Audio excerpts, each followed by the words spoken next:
बिहार में हाल के सालों में पोस्टर वॉर का सिलसिला तेजी से बढ़ा है, जो राज्य की राजनीति में एक नई परंपरा के रूप में उभरा है। ये राजनीति में व्यक्तिगत और दलगत संघर्षों को प्रदर्शित करने का एक तरीका बन गया है, जहां राजनीतिक दल और उनके नेता एक दूसरे पर आरोप प्रत्यारोप करने के लिए पोस्टरों का इस्तेमाल करते हैं।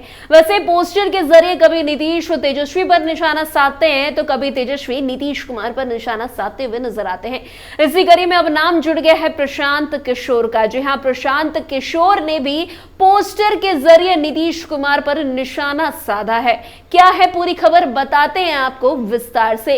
दरअसल 70वीं बीपीएससी के प्रारंभिक परीक्षा को रद्द करने की मांग को लेकर आंदोलन तेज होता जा रहा है। 2 जनवरी से आमरण अनशन कर रहे जनसुराज के संयोजक प्रशांत किशोर को सोमवार को गांधी मैदान से गिरफ्तार कर लिया गया था। हालांकि शाम में उन्हें कोर्ट से बिना शर्त जमानत भी मिल गई। अब उनकी पार्टी की ओर से मुख्यमंत्री नीतीश कुमार पर निशाना साधा गया है।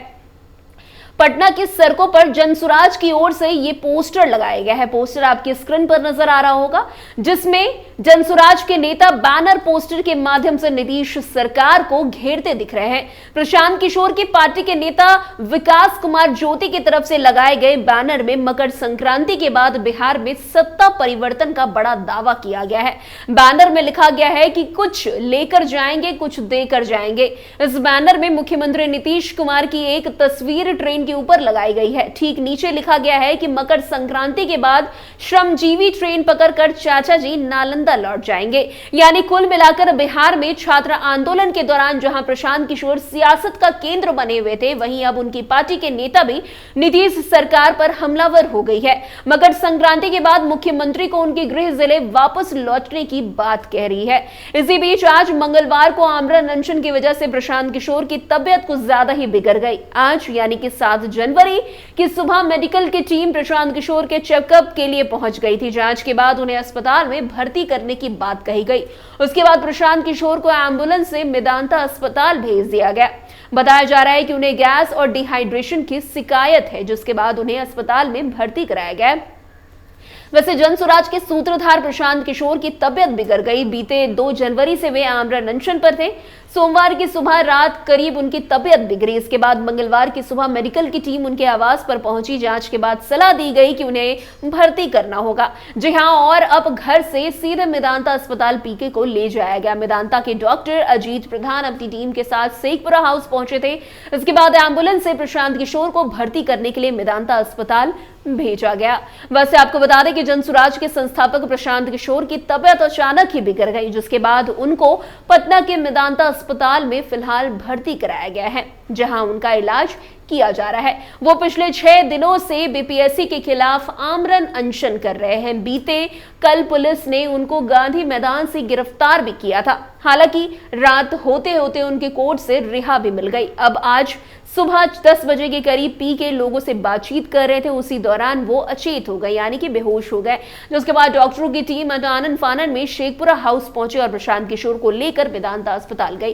वैसे बताया जा रहा है कि प्रशांत किशोर की तबियत कमजोरी और डिहाइड्रेशन की वजह से बिगड़ी है। मेदांता में उनका पूरा हेल्थ चेकअप किया जा रहा है।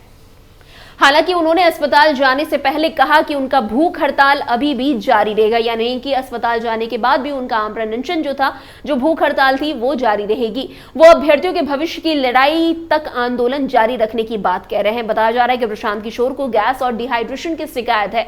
वे सुबह से ही अस्वस्थ महसूस कर रहे थे। जो डॉक्टर रेगुलर चेकअप करते हैं, उनका मानना है कि प्रशांत किशोर को स्टोन है, जिसकी वजह से उन्हें भारी समस्याएं उत्पन्न हो रही है। वैसे मेदांता अस्पताल से पहुंचे डॉक्टर अजीत प्रधान ने बताया कि वो प्रशांत किशोर का रेगुलर चेकअप करते हैं। प्रशांत किशोर को स्टोन की समस्या है, गैस हो रहा है, वे डिहाइड्रेशन से जूझ रहे हैं। जिसकी जानकारी के लिए वैसे आपको बता दें कि सोमवार की सुबह ही पटना के गांधी मैदान से पुलिस ने प्रशांत किशोर को गिरफ्तार किया था, जिसके बाद उनको पटना सिविल कोर्ट में पेश किया गया। कोर्ट ने उनको 25,000 के मचलकों के साथ जमानत देने का आदेश दिया था, लेकिन प्रशांत किशोर ने इसके विरोध में जेल जाना पसंद किया था। उन्होंने ये भी कहा कि वो जेल जाना पसंद करेंगे, लेकिन बॉन्ड नहीं भरेंगे। हालांकि शाम होते होते उन्हें कोर्ट ने बिना शर्त के जमानत दे दी और अब आमरण अनशन के बाद प्रशांत किशोर पहली बार अस्पताल में भर्ती किए गए हैं।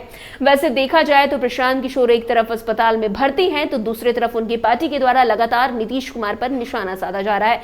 इनका साफ कहना है कि नीतीश कुमार जो है मकर संक्रांति के बाद अपने गृह जिला दौड़ते हुए जाते हुए नजर आएंगे, यानी कि नीतीश कुमार का पूरा करियर जो है वो खत्म हो जाएगा। ये बातें प्रशांत किशोर के बैनर पोस्टर के द्वारा जारी किया गया है। वैसे देखा जाए तो बीते दिन से नीतीश कुमार को लेकर ये खबरें जोरों शोरों से चल रही थी कि नीतीश कुमार एक बार फिर से पलटी मार सकते हैं। शायद हो सकता है ये पोस्टर भी उन्हीं सब बातों का जिक्र कर रही हो, क्योंकि लगातार नीतीश कुमार ये बातें, क्योंकि वो भाजपा से नाराज हैं, ये बातें बीते दिन से चली आ रही है। लेकिन बीते दिन की अगर बात करें तो नीतीश कुमार ने खुद ही अपनी बातें दोहराते हुए कहा कि वो कहीं नहीं जाने वाले हैं, वो एनडीए के साथ हैं, एनडीए के हमेशा साथ रहेंगे।